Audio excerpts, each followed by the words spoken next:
Hello दोस्तों, आप सबका स्वागत है आपके अपने यूट्यूब चैनल जॉब के MCQ में। दोस्तों, जैसे कि पिछली वीडियो में आपने देखा था, हिंदी वाक्य रचना के कुछ मोस्ट इम्पोर्टेंट 10 क्वेश्चन लाया था मैं। तो उसी कड़ी में आज 10 मोस्ट इम्पोर्टेंट क्वेश्चन और लाया हूँ मैं। तो आइए दोस्तों शुरू करते हैं।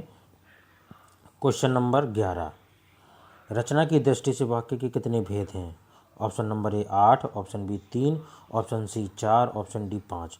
तो बताइए दोस्तों, रचना की दृष्टि से वाक्य के कुल कितने भेद होते हैं? इसका सही उत्तर होगा ऑप्शन नंबर बी 3।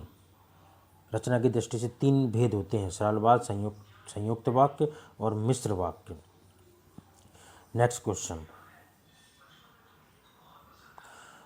आज राधा गीत गाएगी वाक्य है संयुक्त वाक्य, मिश्र वाक्य, सरल वाक्य, इनमें से कोई नहीं। आज राधा गीत गाएगी, यह एक सरल वाक्य है, तो इसका सही उत्तर होगा ऑप्शन नंबर सी, सरल वाक्य। नेक्स्ट क्वेश्चन, सूर्योदय हुआ और पक्षी बोलने लगे वाक्य है। ऑप्शन ए सरल वाक्य, बी मिश्र वाक्य, सी संयुक्त वाक्य, डी इनमें से कोई नहीं। तो बताइए दोस्तों, इसका सही उत्तर कौन सा होगा? इसका सही उत्तर होगा ऑप्शन नंबर सी, संयुक्त वाक्य। सूर्योदय हुआ और पक्षी बोलने लगे, इसमें 2 वाक्य, सूर्योदय हुआ एंड से जुड़ गया, पक्षी बोलने लगे, इसका सही उत्तर होगा option number C. Next question, अर्थ की दृष्टि से वाक्य के कितने भेद होते हैं? Option A 8, B 5, C 7, D 4। तो बताइए दोस्तों, इसका सही उत्तर कौन सा होगा? इसका सही उत्तर होगा ऑप्शन नंबर ए 8। रचना की दृष्टि से वाक्य की कुल अर्थ की दृष्टि से वाक्य के कितने भेद होते हैं? अर्थ की दृष्टि से 8 भेद होते हैं, जिसमें से पहला है विधानवाचक, दूसरा है निषेधवाचक, तीसरा है आज्ञावाचक, चौथा है प्रश्नवाचक, और पांचवा है विस्मयवाचक, छठवां है इच्छावाचक, सातवां है संदेहवाचक, आठवां है संकेतवाचक। इसकी मैं एक अलग से वीडियो बना दूंगा दोस्तों। आइए अपने नेक्स्ट क्वेश्चन पर चलते हैं। वाक्य के प्रमुख अंग हैं। ऑप्शन ए 3, बी 4, सी 2 और डी 5। बताइए इसको सही उत्तर। इसका सही उत्तर होगा ऑप्शन नंबर सी। वाक्य के प्रमुख अंग होते हैं उद्देश्य और विधेय।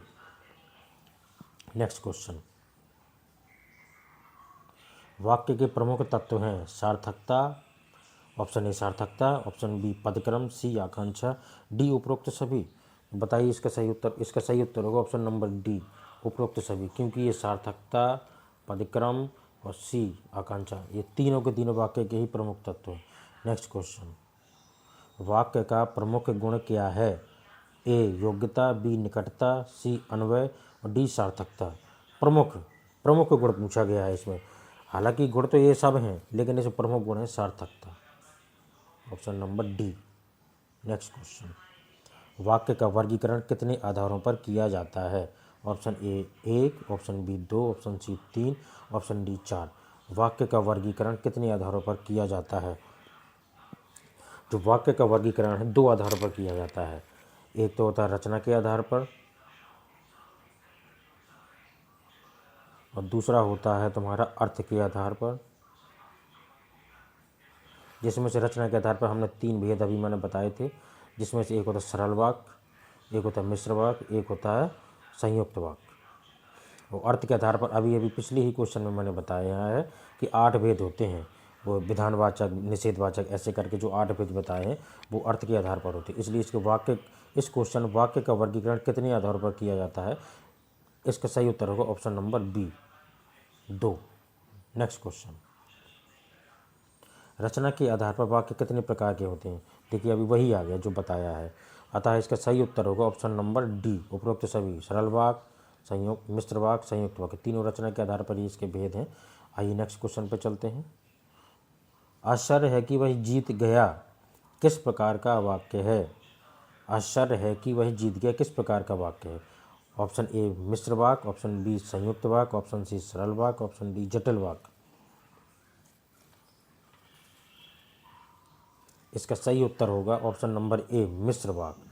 आश्चर्य है कि वह जीत गया, आश्चर्य है कि वह जीत गया, इसमें दोनों 2 वाक्य जुड़े हुए, इसलिए इसका सही उत्तर होगा ऑप्शन नंबर ए मिश्र वाक्य।